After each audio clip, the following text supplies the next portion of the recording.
Hello and welcome to another edition of Addition. I'm your host, Addie Snowden. I'm a quantum life coach helping you jump into the reality of your dreams. You can always book with me at calendly.com/additionpod. So I have a really amazing episode for you guys today. We're going to be talking all about the creator economy, but creator is spelled with an AI in the middle of it. So if you're watching on YouTube, you can see in the thumbnail how I spell it, the creator economy, but with AI in the middle. If you're not subscribed to the YouTube, go ahead and subscribe. It's Edition with Addie Snowden. I'm on YouTube. I'm on Twitch, Edition with Addie. I'm on LinkedIn, Addie Snowden. I'm on TikTok at Edition with Addie. So you can follow me, but I would prefer everyone go to my YouTube right now and subscribe to my YouTube. If you are already subscribed, please go ahead and ask your friends, your coworkers, anyone who can benefit from this podcast to subscribe to my YouTube. Again, it is Edition with Addie is my @ handle on YouTube, and the YouTube channel name is Edition with Addie Snowden. I'm really excited because I'm going to have so much more content. I have the live stream every week, but I also post shorts there as well. And I also launched a new show with my wife called AOJ Everywhere, where we're going to be doing all sorts of different things, and those are also going to be on my YouTube channel as well. We just live streamed White Lotus 3 season finale. We'll get more into that in the What I'm Geeked Out About this week segment. But today we are talking about the creator economy with AI in the middle, the creator economy. So why do I want to talk about this today? So first of all, if you don't know me, I'm not just a quantum life coach. I formerly worked at Google. I worked for Microsoft. I went to Dartmouth College. I majored in mathematics, modified with studio art. I have an invisible major of economics. I did not declare economics as my major because I cared way too much about major GPA, and economics was really competitive at Dartmouth. So they graded poorly, and that's why I chose math, but I took so many economics classes. I took optional economics reading sessions with professors, one of my favorite professors. I actually did the assignments, I actually did the reading, and I love talking about economics. So everyone is freaking out about the stock market. Like, first of all, let's take a second. America is stressed right now. The stock market's crashing. Guess it's the biggest crash since the 1980s. People are mad at the president. People are changing their political views. Everyone's freaking out. Layoffs have been happening for years. If you've been listening to the Edition with Addie Snowden podcast, I have warned this about since 2022. I've told you that this was coming. Tech entered the Elon era. Now America's in the Elon era. We're in a whole new world. Things are changing. And if the most important takeaway of the podcast today is that the economy that we had is not the economy that we're going to have now. The economy is fundamentally shifted. This future, we're in a new world. Everything you thought you knew, let it go. Okay. So in this world where stock market's crashing, I've done episodes of the Edition podcast on what to do during a recession, how to prepare for a recession. I will link all of those in the show notes. I don't want to get into that today, but please don't do anything crazy. Hopefully you guys are invested in diversified index funds. I hope you guys aren't just picking random stocks here and there. I hope you guys are setting it and forgetting it and not checking your balance, not logging in. I have logged in. Don't do it. You just got to focus on the long term and not mess around. But I have more detailed podcasts where I talk about personal finance advice, how to manage investments, all of that. I will link those in the show notes. I promise you that. So now what we're going to focus on today is the creator AI in the middle economy, because it's all about, this is the direction that I see the most growth happening. I see a fundamental shift in power happening towards creators, especially creators leveraging AI. And don't assume I'm talking about influencers. Creators is much broader. all companies are creators. All companies have social media accounts. All companies have YouTube. Netflix is a creator. They create original content. Apple is a creator. They create original content. Everybody's a creator, or every company is a creator. And there are some businesses that did not need social media, that did not need creators, that did not need marketing. And those are the businesses affected by the tariffs. They're in products, they're in, shipping, of manufacturing, all of that, all of those old world industries, manufacturing, uh, I can't food, farming, things that didn't need, or lumber, steel, things like that that didn't need marketing, didn't need creative. Those are the industries getting most impacted by the tariffs right now. Let's be real. And we don't know how the tariffs are going to play out, but just in general, America has been moving from a service based, or from a product based to a service based economy. America had historically has been letting go of manufacturing and moving into services. Um, while Apple sells laptops, they also sell services like storage, Apple Care. Um, they have, software. In tech, one of the biggest things in terms of growth before AI was this concept of software as a service. We're not selling you products anymore. We're not selling you hardware. We're selling you software as a service. Okay. So, and also, jobs have moved into more gig jobs where we're doing a service. So, for example, like Uber drivers, or we're in Thailand, so Grab drivers, that's a service, and it's not, you don't have to buy a car, you just buy access to a car. So everything has in America has been already moving from product based to service based. And in terms of businesses, especially if you're thinking about a business in the future where we're, trade between countries is different, to not being a product, um, shelters you so much, because a service can't necessarily be impacted by tariffs. Most of us already have bought our computer. Most of us have already bought our iPhone. Most of us have already bought everything we need to provide services. So we don't have to worry about taxes. We don't have to worry about tariffs. Okay.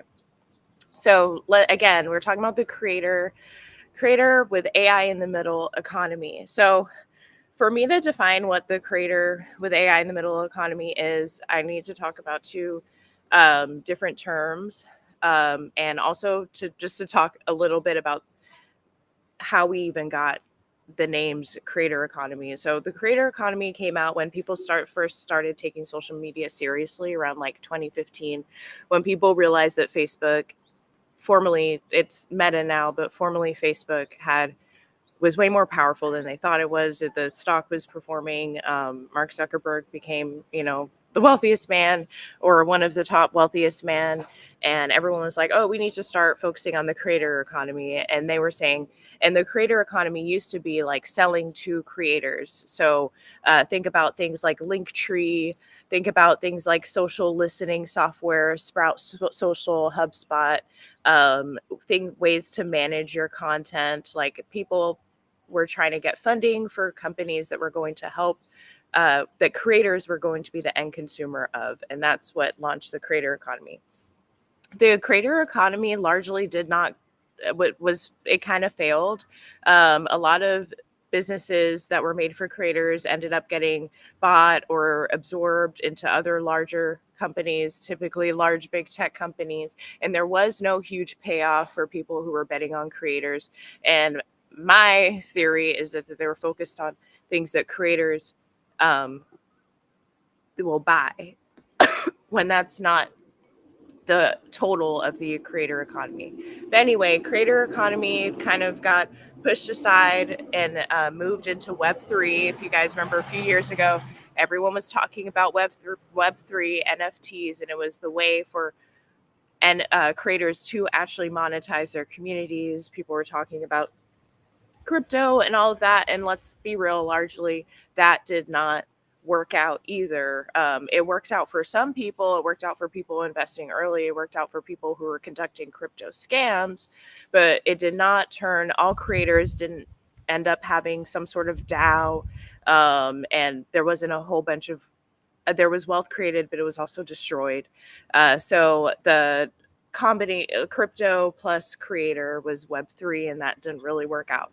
So once Web3 didn't work out, and if some of you guys are wondering why Web3 and crypto didn't work out, it's largely because after what happened in Ukraine, um, and the stock market tanked.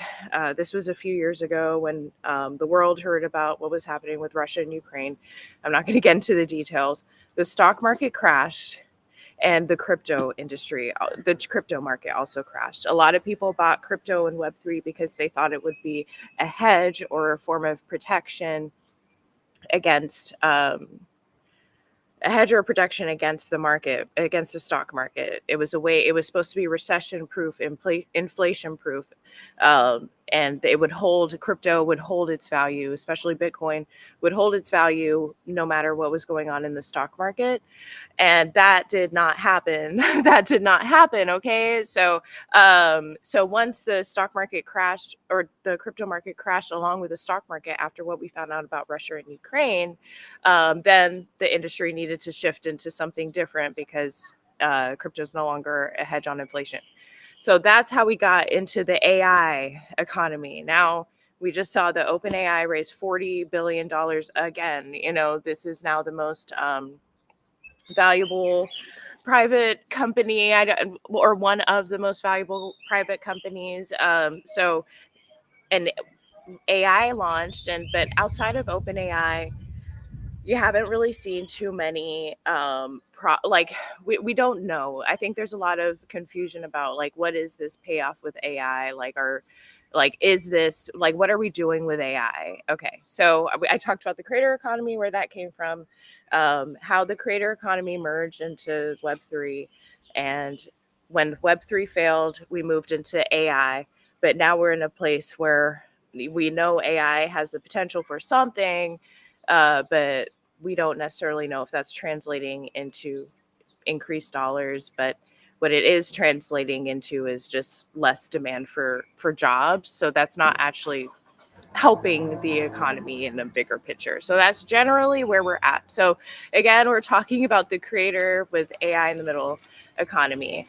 And so now that I've given you all that backstory, we can now talk about where we are today. So creators, first of all, everyone's losing their jobs. Like, a lot of people are out of work, and some people are just going to be focused on collecting unemployment and applying for new jobs, and where some people are going to be stepping back and looking at the bigger picture and thinking about what to do next. Because if I was laid off from this job, why wouldn't I be laid off from doing the same thing in another job? If the world is changing, if inflation is happening, what are the demands for my skills in this new world? Do I need to diversify into something different?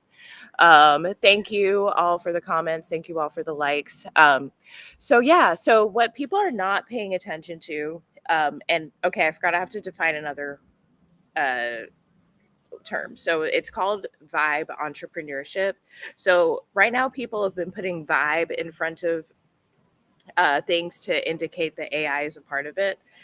You heard it here first. Not We may be using the word vibe way more, because vibe means it's AI coded in a way. Like, if you're using something, you're vibing. So vibe coding is to talk about the movement of entrepreneurs or engineers who are using AI to complete their coding assignments, to complete their coding exams, to complete their coding jobs. People are calling it vibe coding. And right now, people are probably being judgmental about vibe coding, but vibe coding has been happening forever, since the internet exists. If we weren't asking AI, we were asking W3 schools or something like that. There's all sorts of websites that help you solve coding problems and help you. It's a dictionary, okay? Using the dictionary, using the encyclopedia, instead of just using depending on what's in our mind. Okay, so that's vibe coding. Then there's vibe entrepreneurship, where people are asking ChatGPT, hey, I am really good at marketing. I have $20,000 to invest. I want to be location independent. Give me 10 different business ideas of what I should do. and then give me a business plan on how to execute on those business ideas. And essentially using AI as a business consultant and like a McKinsey business consultant, not the one who can pull on all of the information and facts from every single article across the internet, YouTube video transcript, everything from the hive mind of the world's information based on the parameters of what kind of business I want to do. Using AI to be that consultant, which I know I'm sure a lot of boomers think is crazy, but Gen Z's doing it, millennials are doing it, Gen Xers are doing it, people who are just taking advantage of the resources. Just because AI tells you to do something doesn't mean you have to do it. But in terms of idea generation and creating a path and direction, AI can get you really far along that way. So that is vibe entrepreneurship. So in this world where people are getting laid off and the one thing they have is their phone, the one thing they may have is a computer, everyone is spending their free time consuming content, whether it's on social media or subscription platforms. uh, Everyone has access to AI tools.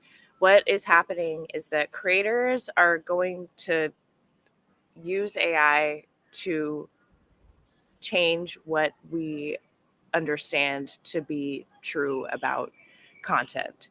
And some companies get this. So OpenAI gets this. They didn't stop at just text in terms of AI. They came back and said, like, we're going to do images, and then they came and said we're also going to do video generation. Who's using images and video generation? Everyone talks about marketing teams at these established companies that are just going to use AI now to generate their images for their social media ads or things like that. I'm not buying that. Large companies have creative teams. They have people who are experts, have decades of experience creating videos, creating ads. The video and ad and TV media industry is really old. There's a lot of seasoned knowledge in that area. So they're going to be the last ones to start adopting AI in terms of their creative. No, the people who are using AI the most and are going to have the most leverage with it are, well, one, students. Everyone knows this. Okay. Students, they're creating products for students now.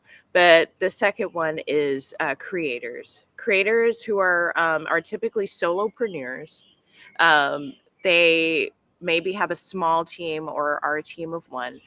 They're they may have at one point had an intern or an assistant or a copywriter or a video editor.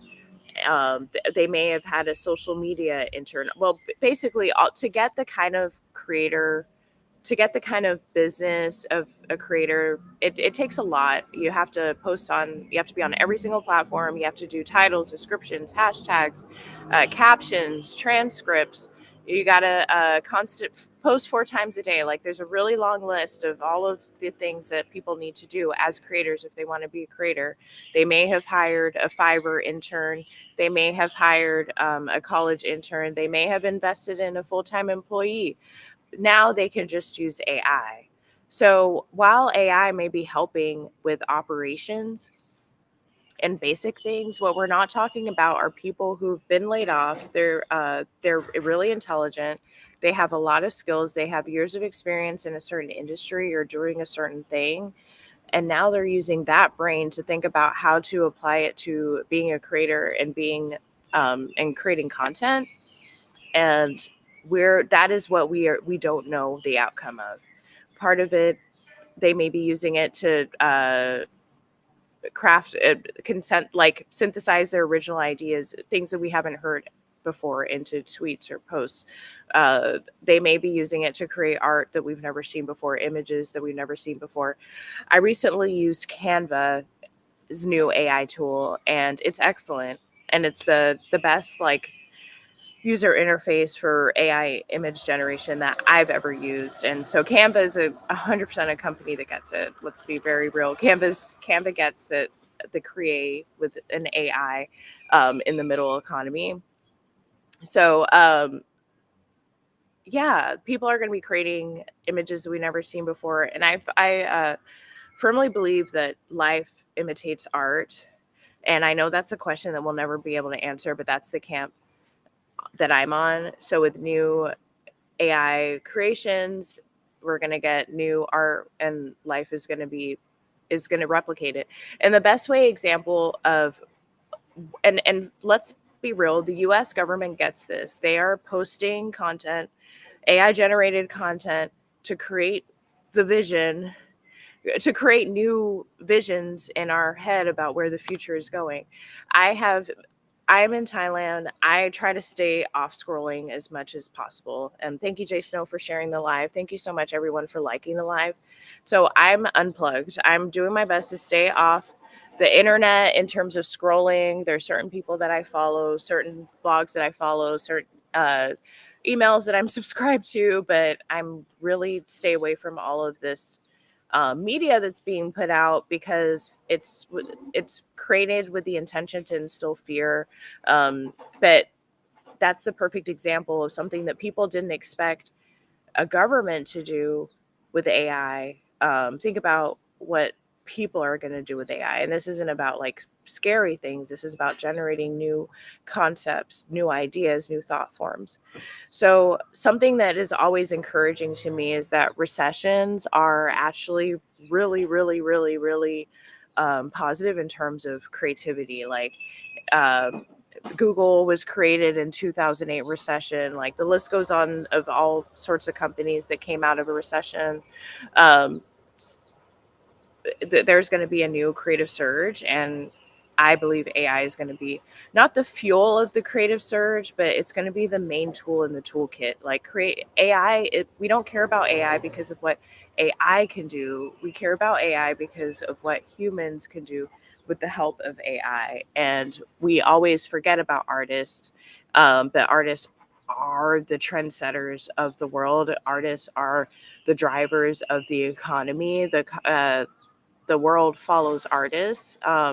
Recently, one of my favorite artists, I don't like his music right now, but Playboy Cardi, he uh, said he used AI to create the album. Uh, More artists are using AIs to, musicians are creating AI to create music videos. My brother-in-law, who's an artist, is actually the one who told me about Canva AI. So artists are on AI heavy, for lack of better words, and um, get ready to see the world change based on what a creative mind does in combination with AI. So, okay, that's the creator economy. I hope you guys enjoyed that economics lesson. I love talking about economics. I was going to get really geeky and talk about like supply and demand and how these tariffs are going to affect demand and supply, but who cares about that stuff? I'm sure there's million podcasts that are talking about tariffs and how they're going to affect your portfolio and blah, blah, blah, blah, blah. But the takeaway is you can't tariff an idea. You can't tariff. Tariff a digital something digital. You can't tariff a service. So if you're trying to be an entrepreneur in 2025, if you are trying to figure out how to pivot your business in 2025, you need to move towards services away from products, and you need to move. You get ask AI for help. Like, my wife is so good about this. She always reminds me to go to ChatGPT first. um we like, and it's not like our mind aren't capable, but it's like, if our mind was not focused on generating headlines or generating random descriptions for these AI platforms, what could it be used for? Could it be used for generating other ideas? So it's not even what the AI even comes up with, or what the human collaborates with the AI to come up with. It's like, what is that human now going to create with that additional capacity that AI has now subsidized? So there's now more room in our brains, essentially, um, for us to think, for us to create, for us to feel, and expand the usage of it, basically. So pay attention to companies combining creators and AI in a way where it's not the creator buying it, The creator is typically not going to buy anything, but they are going to use free products.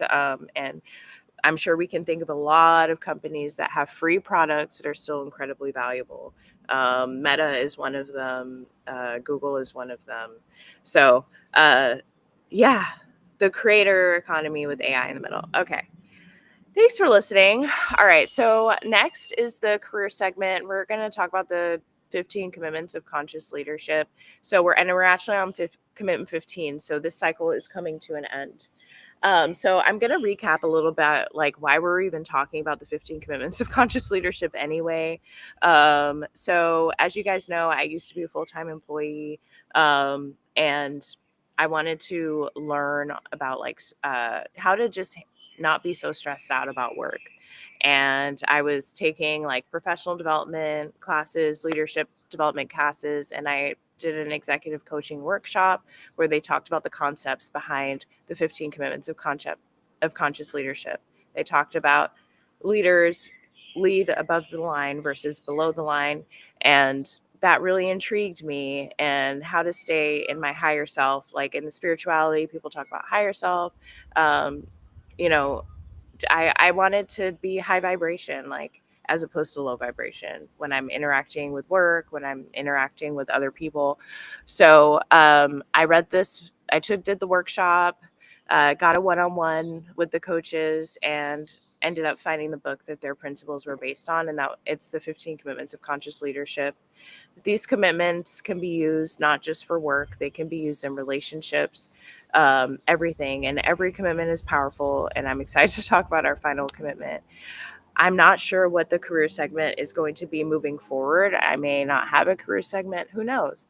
But commitment 15, let's talk about it, being the resolution. So I commit to being the resolution or solution that is needed. Seeing what is missing in the world is an invitation to become that which is required. So let me read that again. I commit to being the resolution or solution that is needed. Seeing what is missing in the world is an invitation to become that which is required. Okay, amazing. So I know a lot of you guys listen, or who listen to the podcast, and especially if you're listening earlier where I was talking about the creator AI economy. um, we are creators, right? And I feel like just the idea of being the solution, like people always complain about there's no visibility. I don't feel represented in the media. I don't like any new music. Like people always have something to complain about in terms of like what's missing in the world. And this commitment is about being the solution to what's missing at the world. Like I'm gonna give you guys a challenge. Like don't complain like for a week. And whenever you think about complaining about something, whether it's bad service, whether it's how a TV show storyline went, write down what that missing representation is. So if I'm at a restaurant and I don't like the cocktail, how it was mixed, I'm going to write delicious cocktail recipes. If I'm watching a TV show and I feel like the storyline didn't go the way I wanted it to go, I would write down stories that go the way I want it to go, whatever that is. Like for example, if they fell in love in the end, as if they broke up in the end versus falling in love, right? TV shows that end in falling in love, So to take the power away from our complaint and channel it into an action, a way that we can be the resolution. As you can imagine at work, it would be amazing.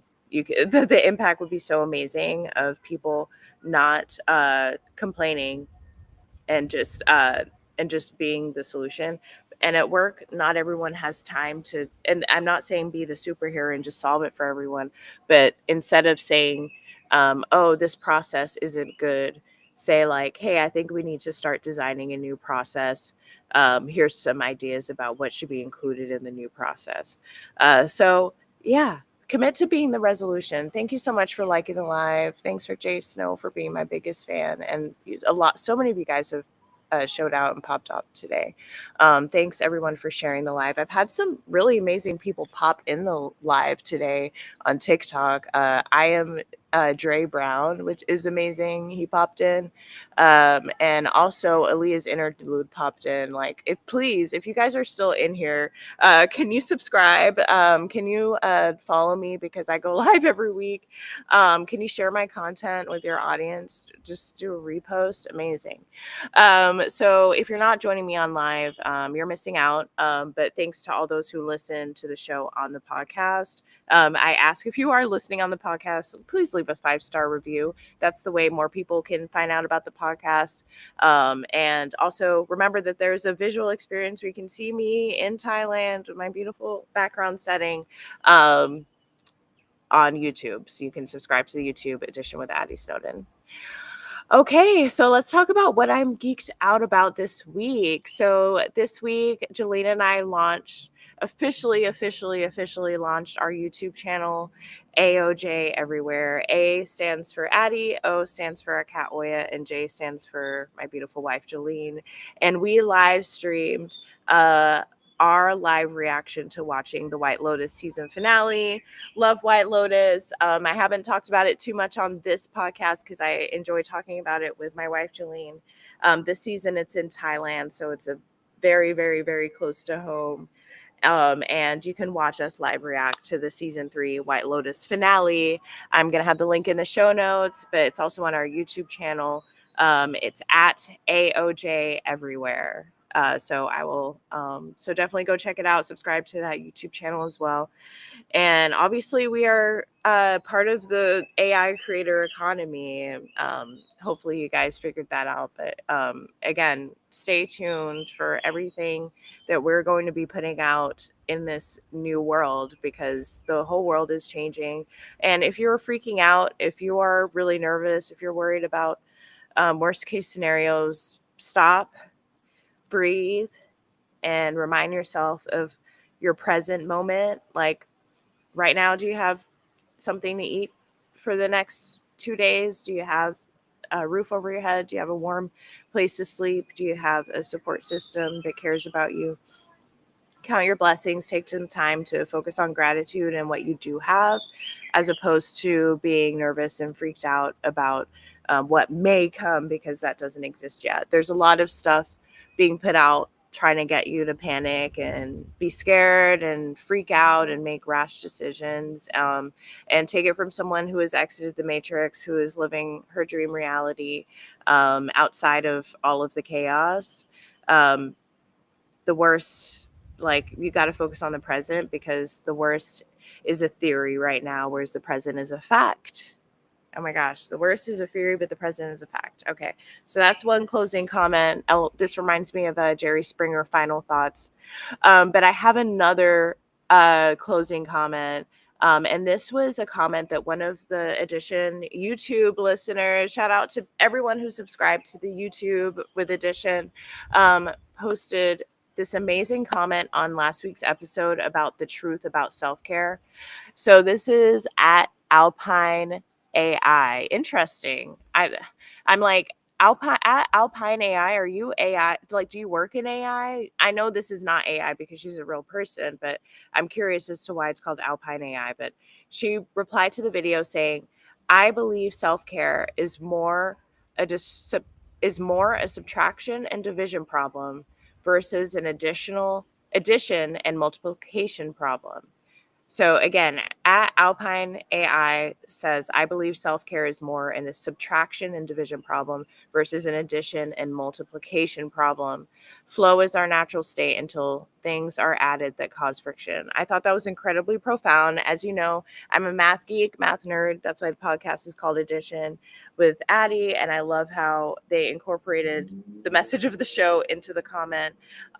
So yes, if you haven't listened to the self-care episode, go back and listen to it. I didn't promote it because I was practicing self-care. I already did it live. But if your self-care is a to-do list of things that you're not currently doing that you need to add, whether it's like, I need to start going to the gym, I need to start meditating, I need to start eating better, I need to start doing this, you're doing it wrong. It's not about things you can add or things you can multiply. It's about what can you take away. It's like, I'm going grocery shopping every week, and that really stresses me out and puts me in a bad mood. how can I outsource that to Instacart? How can I make that someone else's job? How can I start delegating so I do less? And if that freaks you out, therein lies the problem of why you're not practicing self-care. So, in the spirit of this episode, think about my also message is think about what you can ask AI to do. Think about what you can ask AI to do for you that can save you time. All right. Okay. At this point, I'm going to take questions. Just we've talked about a lot today. We've talked about the state of the U.S. economy. We've talked about the future AI creator economy. We've talked about being the solution to your questions or being the solution to your problems, being what is missing in the world. And we talked about our new show, Julene and I's new show, AOJ Everywhere. I don't know if we're going to call it the AOJ Everywhere show. That's what it is on my channel. But AOJ Everywhere, we just live streamed White Lotus season 3 finale and commented together. So at this point, I'm taking questions. And I'm going to be doing Q&A, let's say for the next 15 minutes. It's so until it doesn't matter because you're probably not in my time zone. So go to the comments. Thank you so much. Jay Snow says you look so cute. Thank you so much. Said you heard it here first. Hashtag Elon era. Older subs know. Big facts. Thank you so much for being here for years. Okay. So Jay Snow says, oh, thanks for the gifts. Amazing. You guys are amazing. Thank you, Jay Snow. You're the best. So what is my favorite use of AI? Jay Snow asks. My favorite use of AI. So I really, and this is recency bias, but I really like using the Canva AI feature. Canva has, I've always liked doing like making images, art, graphic design. I like making things that look pretty, and I like generating images in AI. So not specifically Canva. That's just my current favorite platform to generate images. But Jay Snow, I've been generating images for a long time now. Before people were even generating images with AI. So generating photos, that's my favorite thing to do with AI. Another favorite thing to do is to generate questions for this podcast. I'm going to ask ChatGPT for some questions as you guys are thinking about your questions. So again, I'm taking questions on anything really. So for the next 13 minutes. Okay, so I'm going to ask ChatGPT. And I'm not going to tell you my prompt.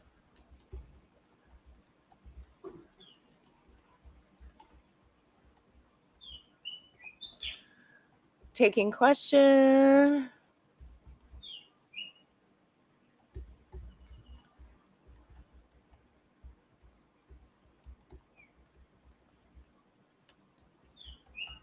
All right, taking questions. Taking questions right now. Thanks for watching. Thanks for listening. We are taking questions on all platforms. Just go ahead and put it in the comments. I'm being a creator AI and asking AI for some questions to generate.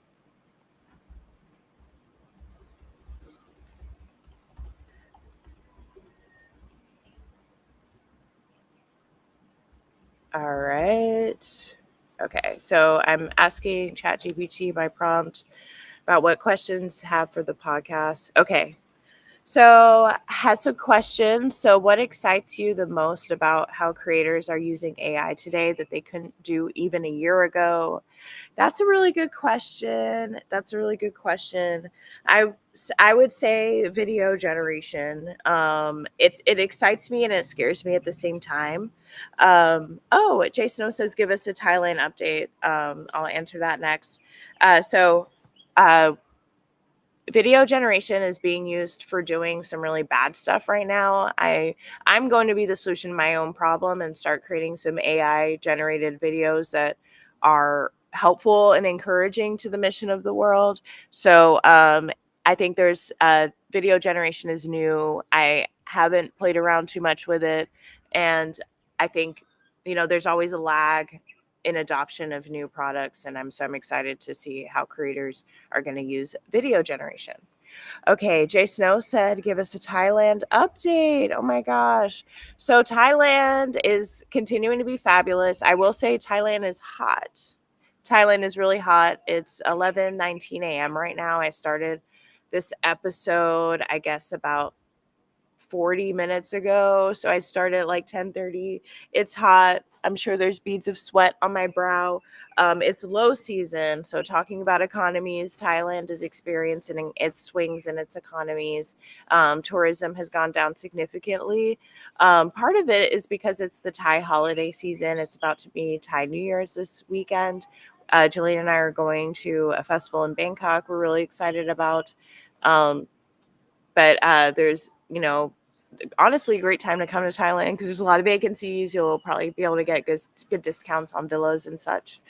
But yeah, things are slowing down here, and I'm excited to see what the Thai holidays are like. I'm really excited to go to Bangkok with Jolene. We haven't spent time in Bangkok at all. We've pretty much been on this little island this whole time. So I'm really excited about that. What else? If you follow me on Instagram, you saw a bull. As you can see, I'm swatting bugs away. We don't spend as much time outside now because it's really hot. Um, and this is why they encourage you to come during the high season of November through March, I think. But that being said, because Julie and I like to go swimming, we like to go to the beach, we like to do, we have a lot of places that we like to go. We are figuring out a way to stay cool and have fun. Like, it's not, definitely no regrets. It's just warmer. It's seasons. It's changing. So thank you. All right. So we got about 9 minutes for more questions. Yes, always asking questions and answering questions about Thailand. Yeah, 9 more minutes of Q&A. So if you got a question, don't be shy. Don't be shy. Go ahead and put it in the chat and comments. Gonna go back to our question. Okay. So how do you envision creators monetizing AI generated work long term? That, I don't think that's going to be okay. An excellent question. What role should platforms like OpenAI, YouTube, Substack? Thank you so much. Julie just brought an incense to help me with the bugs. Okay, what role should platforms like OpenAI, YouTube, Substack, etc., play in protecting creators who use AI tools from being displaced or exploited? So I think there's two movements right now. There's people who think that AI is bad, the AI is going to make the world a worse place, and then there are people who are saying that AI is going to make the world a better place. There's people who think that creators that are using AI are cheating, and then there are people saying that creators who are using AI are leveraging new technology. There's so much people. There's people think essentially AI is good or AI is bad, and I love that AI, of course, ChatGPT asked a self-preservation question. So uh, right now platforms are forcing people to disclose when AI is used, and it's kind of like when people platforms were forcing people to say hashtag ad, and it's like if your episode is sponsored, you need to let people know. And I understand that because they don't want people to be manipulated, but it kind of others it makes it seem like it's a bad thing, and it's like if better they want content to not be using AI tools, and they're gonna maybe potentially give you less view or less reach because you're using AI. But if someone is creating an absolute masterpiece with AI, we're doing the world a disservice by not putting it out there. So maybe platforms should have an option on the user settings. Like in my TikTok, I can put in my settings whether I want to restrict content that uses AI as opposed to it being like completely default or suppressed. And the truth is, you're never going to know whether someone is using AI for their content. Like in terms of videos, that matters, but people use Photoshop. Like, what is the difference between creating something in Photoshop and creating an AI generated video. Like, I feel like we're, to use a term from Chris Rock's stand up, selective outrage.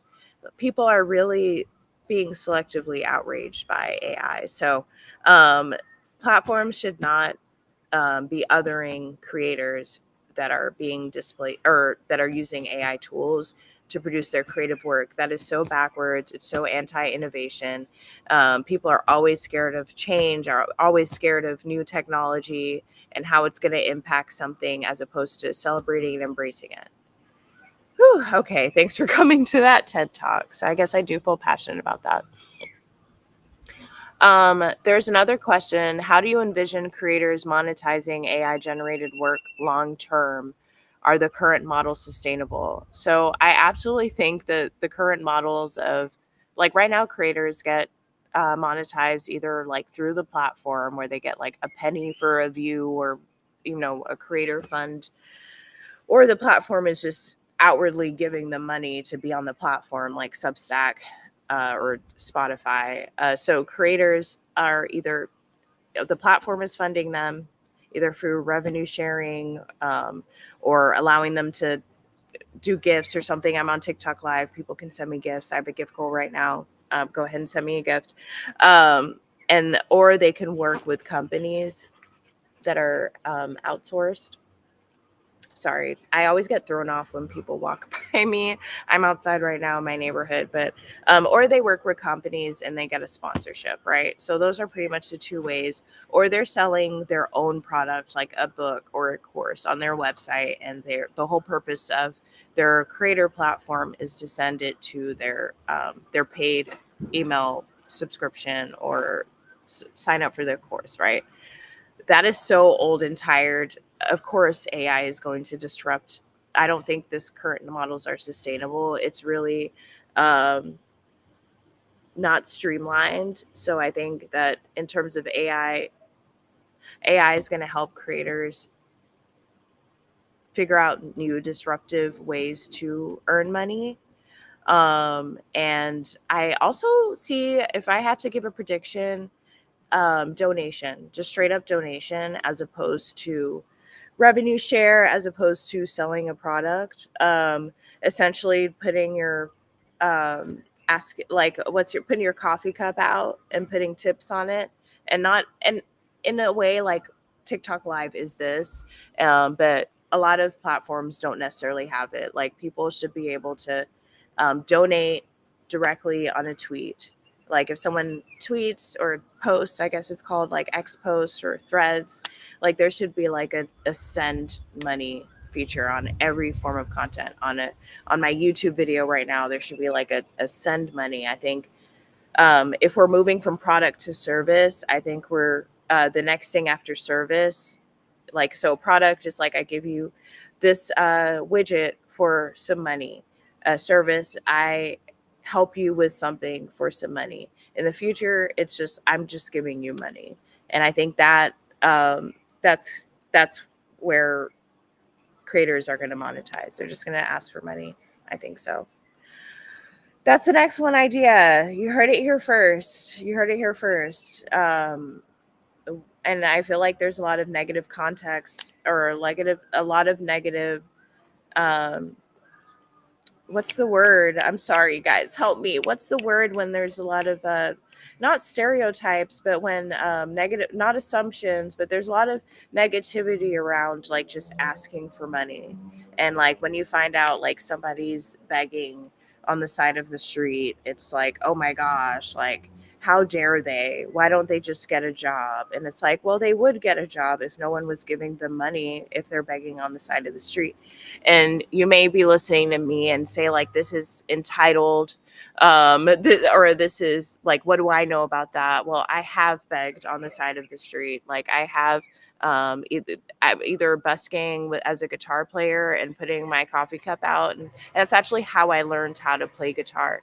Or why I learned in the first place. I wanted to be able to ask for change. Good morning. You know what I mean? And I know that's crazy, and we can deep dive into that in another episode. I was definitely going through some hard times, but I made a lot of money just asking for money, and I eventually didn't need the guitar anymore. And it's not just me. I know people who were paying their whole rent. They would go to Little 5 Points, bring their dog. You got to essentially bring your dog and definitely tie a kerchief. Just tie a little kerchief, like a little bandana, around the dog's neck. They would come in to Little Five, hang out with the other homeless, ask for change, and go back home to their apartment. And people are like, "Oh my gosh, how can you do that?" Yes, Jay Snow, I'm educating the folks on panhandling 101, because you never know. You never know when you need. I'm sorry. I really need to. I don't even know where this is going, but people are like, "Oh my gosh, I can't believe someone who has a place to live is pretending to be poor and holding out a cup." And it's like, well, they didn't say I'm poor. They didn't say I'm poor. They said, "Please give me some money if you got some extra money." They didn't, essentially, like, no one forced them to give the money. They just took what the universe was willing to give to them. And I think creators who adopt that sooner are going to profit from it. So yes, Jay Snow says, it's real, ask and you shall receive. It's so true. I feel like, and this will be my closing Jerry Springer final thoughts, like, what you think you are missing in the world, it's because you didn't ask for it. If you don't have something, it's because you haven't asked for it. I'm a spiritual person, so I ask God, I ask the universe, I ask angels, I ask whoever can help me for help. And you need to ask you whatever your version of that is, because we just don't ask. I never finished the autobiography of Malcolm X, but there's a quote that really stuck with me, which is, "The loudest mouth gets fed." So keep asking for what you want, and you'll be surprised that you're gonna get it. All right. So again, you can always email me if you have questions, additionpod@gmail.com. You can message me, DM me on all my social media platforms, Instagram @additionwithAddie, TikTok @additionwithAddie, Facebook Addie Snowden, LinkedIn Addie Snowden. What else? What am I missing? YouTube, Addition with Addie Snowden. Contact me. Let me know what you want to hear me talk about on the podcast. So yeah, the creator AI economy, y'all. I hope you had it. You can see the sun is coming. I'm like I'm moving in the sun. I'm moving out of the sun. It's really hot right now. So I will talk to you guys next week, if not sooner. I hope you have a fabulous week. Happy Siam Songkran, everybody. Sawadee ka.